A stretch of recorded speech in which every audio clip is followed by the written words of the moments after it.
What's going on, everyone? Taylor Kyles here for CLNS Media with another episode of Pat's Daily, brought to you by our friends at FanDuel Sportsbook. More from them later. But for now, I got my friend from A to Z Sports, Sophie Weller, joining me on the pod today. We are just fresh out of Gillette Stadium, where we got a chance to hear from Jerod Mayo, each of the Patriots' new coordinators, and very different vibe in Foxborough. Not only is the podium or dais, whatever you want to call it, how specific you want to get, it's gone. We had a table with a chair, much more relaxed vibe. And then after that, we actually got to go to like a little meet and greet where we actually got to meet all of the new coaches, which is, something I would never have thought would be a possibility during the Belichick era, but very, very different, illuminating experience. We got to learn a lot. I'm still kind of coming down from it. That was really fun. But Sophie, how are you doing? And what was your kind of whole takeaways and vibe from what we went through over the past few hours? Yeah, I'm still kind of reeling from everything because it was so different than what we're used to. And, for us, I feel like it was good because obviously last year was both our first year, but we had that experience of seeing the Belichick way with media and all that. And to go from that to today where Jerod Mayo sat at that podium and literally said, I will make myself available to you guys as much as I can. Mm-hmm. Like, Bill would only come when he had to. Who did the bare minimum. Jerod Mayo wants to talk to us. He wants to have a relationship with us. I saw him, talking to everyone. And he's the nicest guy who's so excited about this opportunity. And a lot of his coaches feel the same way. Yeah. And I mean, Bill Belichick, his track record speaks for itself. Like, we're not going to sit here and be like, why the hell wasn't Bill doing this the whole time? Like, he had his own way of doing things, of course, worked out pretty well. Obviously, the end of the tenure didn't go as well as I'm sure Bill or anybody else would have hoped, but it was fun. It was cool. Like, we're still kind of processing everything, but it was really nice for Jerod Mayo, someone who was in the media space, to have that different understanding of what it means and how, it can be a contentious relationship where you saw Bill Belichick learned from Bill Parcells, who basically used the media as either an enemy or as a mouthpiece when he wanted to get messages across to players or staff or anything like that. But like you said, with Mayo, it's more of, an actual relationship where we kind of work in sync and can kind of help each other. And, obviously as a reporter, you have to do your job and make sure that, you're critical when you need to be and you're honest, but you can also, as players, coaches, etc., they understand they're also held to a standard and, have to answer to, the public, and that happens through us. So let's start with Jerod Mayo because he had the opening before we got to talk to the coordinators. We didn't hear a lot of new things from him. A lot of what we learned about his philosophy and all those things we learned during his introductory press conference. But what were some things that you took away and some things that you felt that maybe were different from what we've heard from him before? So, yeah, I think getting confirmation that Elliot Wolf has been in on every interview during the hiring process is very important. We knew he was already acting as like the GM basically, but to finally hear that confirmed, it just kind of puts it in your minds like, okay, this is the guy who's helping Mayo really call the shots. That was amazing.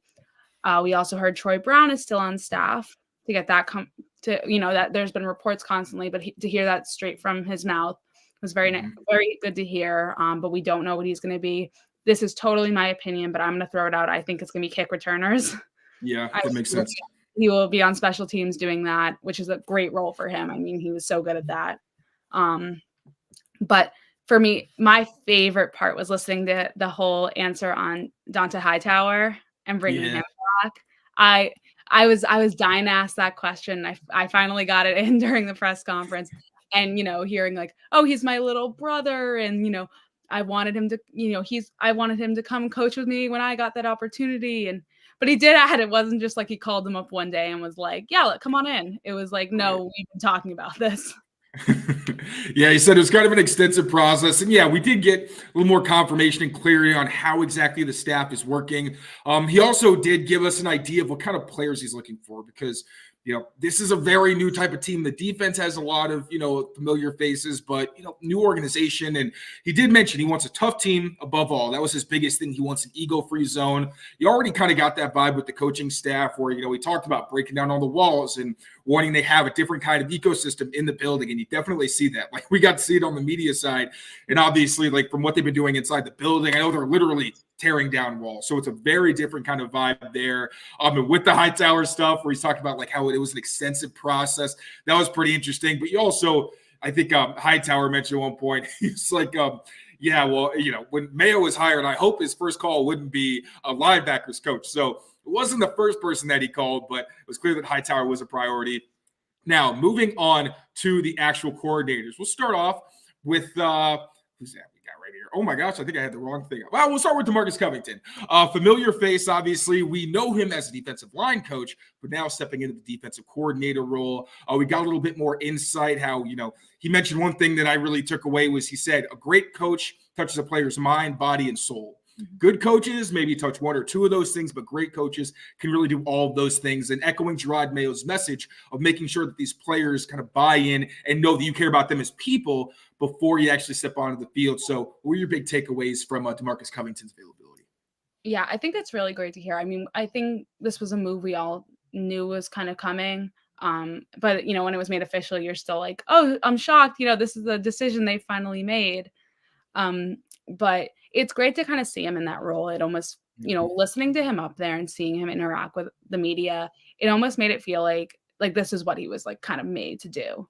He commands the room. He's great to talk to. He answers your questions like honestly, and he'll go beyond the answer.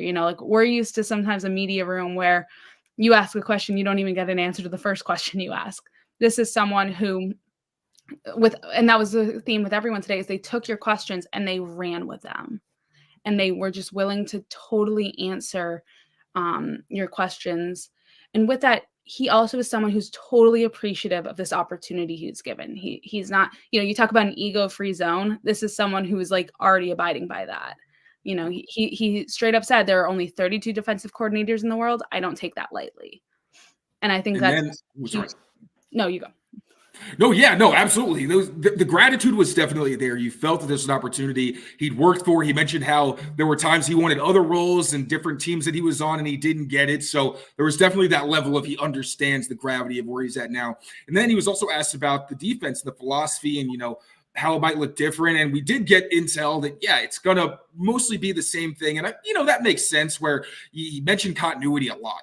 And that's one thing that, on offense, almost a clean slate, a lot of new faces, special team, same thing, but the defense does have a lot of carryover. And he mentioned how he did appreciate the fact that he's got a lot of the old coaches from last staff that he's bringing on. What are you maybe expecting to see from the defense? Oh, it will look the same. Is there anything maybe you're expecting to be kind of different or anything that you kind of gleaned from what he told us?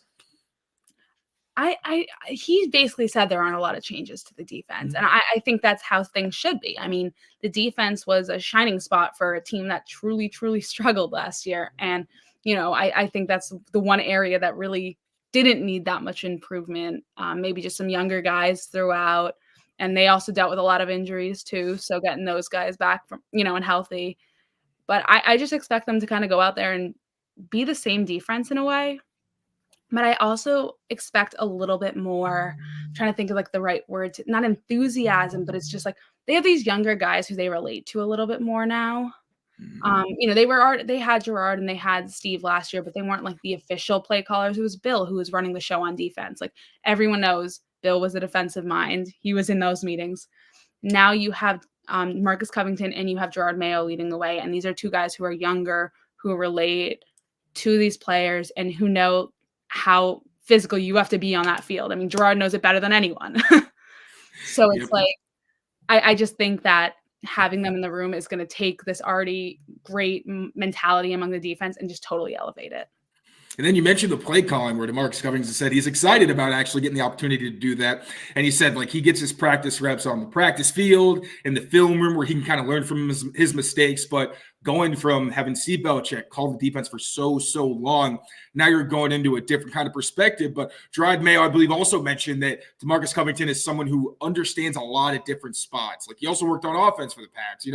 He's got experience in different places. So it'll be interesting to see how he calls the defense. I know reports have said that he's planning on being more aggressive. We'll see how that translates. The Patriots are already a very blitz-heavy team. It wasn't Brian Flores where they're playing cover zero like all the time. But, there's still those similarities where they use those looks, and there was a certain level of aggression. Part of that is due to also the injuries and needing to generate some pass rush, but I'm excited to see what we get from him. Now moving on to Jeremy Springer. He was a really fun guy to talk to. Lives up to his last name, a ton of energy. Seemed like he was really excited to be there. Easy to see why the Rams valued him. Like if you look at reports to when Chase Blackburn was hired as the actual special teams coordinator for the Rams before last season, they were saying they didn't want to lose Springer. They were really excited to still have him. I don't know what the situation was there, but now he has the opportunity to be in New England. What are your big takeaways from when we were listening to him? This is a guy who I'm so excited to see on the field coaching, like in practices and things like that, because just even, at the podium itself was in, again, a guy who takes your question and he didn't just like run with it. He like ran a damn marathon with it. Like he was crazy. I mean, he went into so much detail and was just wanted you to know everything there was to know about that particular question. And he had fun with it too. Like he was loving every second he was up there. So that was definitely something I really appreciate about him. And then you saw it afterwards. I mean, this is a guy like who in the best way possible, like, I mean, this is a total compliment. You'd think like drank like 3 or 4 Red Bulls before like coming to talk to us. Yeah.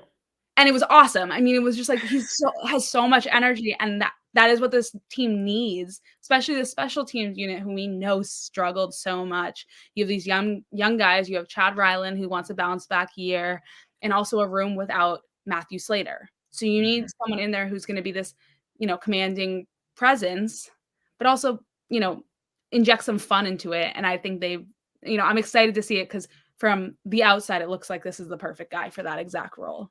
Yeah, and he showed a ton of reverence for the Patriots and their history with special teams. Obviously, been such a huge part of their success over the years. He did mention Matthew Slater and everything he meant. He also even touched on Adam Vinatieri and all the success he had and key piece to the dynasty, obviously. So it's really cool to, have somebody come into the building and understand that this is not, a place that doesn't value that side of the ball. And it really does mean a lot. They haven't been very good the past couple of years. We'll see what he's able to do. And one thing I actually asked him about, the fact that he had a really young special teams unit last season. You look at the numbers, wasn't very good. But again, they had a ton of undrafted players because the Rams didn't have a ton of draft picks. So they had to find other ways to fill out the roster. And he mentioned trusting the process, being patient with those guys. Was there anything that you kind of took away from that and just from his approach? Because we got the attitude and all the, the passion and everything was awesome. But in terms of what you're expecting from him, just strictly as a coach and the effect he's going to have on the team, someone like Chad Ryland, who we touched on, what did you think? Yeah, I mean, just from a more like general perspective, I think bringing in someone new, obviously Chad Ryland's still like, he's so young. He only had 1 year, but it was a really, really tough year for him. We all saw that. And we all knew that. And this is a guy who works 110% every day, though, like talking to him in the locker rooms afterwards and everything. This is someone who just like, he didn't beat himself up for his, shortcomings, but he was like, okay, I made this mistake. Now I'm going to go work on it to make sure it doesn't happen again. Unfortunately, we saw that wasn't always the case. We were seeing some similar mistakes. So I think almost like for everyone, a clean slate is what he needed, even just being 1 year in. And I think we could really see an improvement from him. Brendan Schooler also, it's a clean slate in terms of for him not having Slater anymore in the locker room and a new coach. So it's, along with it's almost like they lost 2 coaches. Yeah. And it's a complete rebuild for them, but I don't think that's necessarily like a totally bad thing.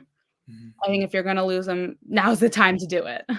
Yep. And this is a good question. So you mentioned he taught a lot of rookies on special teams. How do you think he'll do with the veterans? There's really no way to really know until we actually see it on the field. We're not really behind the scenes in that regard. But he did mention, he was asked about Brendan Schooler. Matthew Slater even mentioned that he was glad he didn't retire sooner because he had the opportunity to work with Schooler. And Springer actually has some connections with him. He coached him briefly before Schooler transferred from Arizona. He worked with Schooler's brother. So there's a connections there. And he mentioned that he really does like his passion. He understands who he is character-wise, and he's excited to work with him. So that's just one person that, not a ton of veteran core special teamers in terms of guys who've been with the Patriots for multiple years. Like you got Chris Board, who's been in the league for a while. But Schooler kind of seems like he's going to be the guy to step up and be the guy for that special teams unit. And then also with Chad Ryland, he mentioned how he believes in Chad it seems like he's really excited to coach him and help him get on track. He said he loved him and worked him out before the draft last year. So there's some connections there, some overlap. He's not like walking in totally cold and like not knowing these guys. It's cool that two of the most important people on the special teams units, pardon me, Springer does have a little bit of knowledge with. And then I'm sure there's going to be a lot of young guys because this is the team that they don't have a ton of draft capital, but considering how many holes they have, it's not a stretch to think that they may try to trade and get some more guys in the building. So having that experience with the young unit, now he's got some infusion of more veterans. It's going to be exciting to see how exactly he deals with that. We are going to talk about Alex Van Pelt, maybe one of the most exciting people we got to talk to in terms of transparency. Like, he's kind of in that Bill O'Brien of last season kind of ilk, except a little more transparent, where if you ask a question, he may walk the company line. He's not going to give you everything, but he was very, very informative. So we're going to touch on him. But first, quick word from our friends at FanDuel. We'll be back. Get your buckets with your first bet at FanDuel, America's #1 sportsbook. Because right now, new customers get $150 in bonus bets with any winning $5 bet. That's $150 if your bet wins. Bet on all your favorite NBA players and teams, quick bets, live same-game parlays, exclusive props, and more. Just visit FanDuel.com/Boston and shoot your shot. FanDuel, official sportsbook partner of the NBA.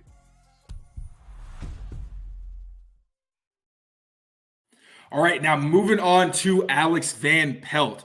Now, what I like most about him is that he is not married to one particular offense. Like, this is not just a wide zone scheme. It's not just power. He has his core philosophies, and you can tell that there are certain things he's going to emphasize, like the quick passing game, play action, involving tight ends, things like that he's done throughout his career. But the emphasis, and he's said this in the video that we all saw last week, he's been saying it ever since his days with the Browns, was that he wants to be adaptable and adjust to his players. So let me know what your big takeaways were listening to Alex Van Pelt and his availability. Yeah, I mean, the one that keeps going is the quarterback conversation. Obviously, today was to get to know about the coordinators. It was not to ask, what are you going to do with the number 3 overall pick and all of that. He did, however, bring up that when he first came to the team, he was just like, I did talk to some players, and someone followed up, what players have you talked to? He specified that was Mac Jones. Was one of them. It was Mac Jones and Demario Douglas were the two. And I think that's very telling that he's spoken to Mac Jones as his like presence in the locker room, because as he said, everyone's getting a clean slate. Like, it's completely new. This is for the whole team. It's a new slate. No one's piggybacking off. Maybe there's, defensively the successes they had last year, but also no one's being, looked at for the faults they had. And, that's what this team needs. So there was the one question, of course, it was meant to be more about getting to know them, but we always are curious, will Mac Jones be the starting quarterback next season? And this is where, Van Pelt's not going to sit here and be like, oh yeah, definitely. Or no, we're going to trade him. Like, he's not going to say that right now. All he said was, really right now, anything is on the table. Yeah. But his ideal quarterback is someone who's smart, who's tough, and who's a leader. Those are the 3 qualities he emphasized. So I just think that's the main takeaway for me for Van Pelt, was how open he was with us about the quarterback situation, in terms of that he's spoken with Mac Jones. Because if you remember, I think Mac Jones was the only offensive player to show up at Gerard Mayo's introductory press conference. Yeah. So that's pretty telling. That was pretty telling. And it feels like Mac has done what he needs to do, at least in the offseason in this part of it. Like, there's all the reports about, there's some issues in the building in terms of how he's perceived, and that is what it is. We don't know how much of that is true, like who's exactly saying that, but it does sound like Alex Van Pelt really is walking in, and it's just clean slate. He also mentioned that the offense does have some good pieces already, which was honestly kind of surprising, because I tend to disagree. But then I was thinking about like somebody like a Mike Nwenu. I got to ask him a little bit about, his scheme. He talks about his lineman pulling a lot, and the athleticism is a big thing, where he likes athleticism, he likes toughness. And Big Mike's definitely an athlete, but he's also a bigger guy. And he was saying that he's going to adapt. Like, if they have a bunch of athletic players, and they're going to pull a lot and be more of a gap scheme. And then, if they have guys that are better in an outside zone, they're going to do a little bit more of that. So I definitely thought it was really interesting that not just the quarterback, but also the offensive line. There's going to be a level of adaptability, and he's going to make sure that he's not putting square pegs into round holes, and he's going to make sure that everybody is being put in the best position to succeed. I guess we'll wrap it up with, what were your thoughts on the fact that we got a little meet and greet at the end? Like, that was off the record, so we can't talk about the conversations we had or anything like that, but just how different that was from what we went through in our first year at the beat, where it was very hush-hush. Everybody knows how the Patriots operate. It's very closed door, but we didn't just get to talk to them. We actually got to mingle, have some finger foods and stuff like that. It was a really relaxed and kind of fun environment. So what did you think about that? Yeah, I mean, I think, every time we talked to them in the past, because we didn't get as much, we got plenty of media availability, but it was always on the record, and it was in front of a microphone with cameras pointed in every direction. This was something where there were no cameras, nothing. And it was completely just chill, relaxed. And we could really talk to them. I mean, they're not going to tell us anything or everything. I mean, they're not going to sit there and we're not going to ask these questions that we know won't get answered, but we can learn a little bit more about, as you said, that you were talking a lot about the schemes. And there was you asked a question about motion. It's really cool to hear them explain these type of things when it's not, again, in front of a microphone, because they're more relaxed, we're more relaxed, and it's a conversation where you're not trying to bump everyone out for an individual question. Definitely. Well, we're going to keep this one kind of short because, again, we're still processing. This is all very new. Just wanted to get everything out there from what we experienced, what we heard. Thank you so much, Sophie, for stopping by. Please let the people know where they can find you and what stuff we should be looking out for that's coming down the pipeline. Yeah, so you can find me on Twitter. It's Sophie Weller, my name right there, but with 2 E's and 2 R's, because 1 E and 1 R was taken when I made my account, when I made my username. So all my content gets posted there for A to Z Sports. As for what's coming down the pipeline, I got a lot of content pushing for today. I'm going to have some draft analysis and some combine stuff coming up. And just, I'm keeping busy. I got a lot of stuff coming out for you guys. I'm trying to stay busy as I can right now. So I don't know that there's anybody on the lesser experienced side of the beat who does a better job talking to players and getting some really good scoops than Sophie. Does a fantastic job. So make sure to keep your eyes peeled for that. But for now, Taylor Kyle signing off, everybody. Thank you for watching. Take care.